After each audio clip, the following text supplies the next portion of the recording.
Israël est accusé de construire un mur dans le sud du Liban. Qu'en est-il au juste? Est accusé par les observateurs de la FINUL, la force d'interposition des Nations Unies, qui déploie à peu près 11 000 soldats observateurs, en moitié européens, dont beaucoup de Français. C'est elle qui a dénoncé la construction de ce mur le long de la frontière israélo-libanaise.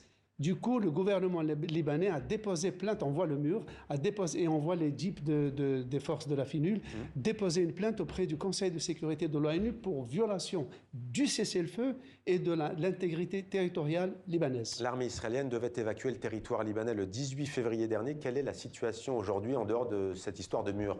Effectivement, Mohamed, le cessez-le-feu est entré en vigueur en novembre 2024.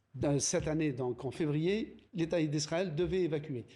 Israël a gardé 5 postes fortifiés. On les voit s'échelonner sur le long des 80 km de frontière entre les deux pays.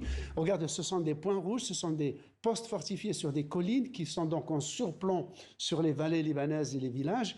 Et les points jaunes, ce sont les agglomérations libanaises où l'armée libanaise ne peut pas revenir. Alors, le motif officiel d'Israël, c'est que nous restons tant que le Hezbollah n'est pas désarmé. Le Hezbollah répond, nous ne désarmons pas tant que le pays est occupé. Et qu'en dit le comité de suivi du cessez-le-feu? Alors, le comité de suivi qui est constitué d'observateurs américains et français qui sont les parrains principaux du cessez-le-feu, mais il y a aussi des Israéliens, des gens de la FINUL et des Libanais, n'ont pas interdit, n'ont pas dissuadé Israël d'ouvrir ces points de fortification qui mobilisent à peu près 1 millier de soldats qui sont donc en permanence présents au Liban.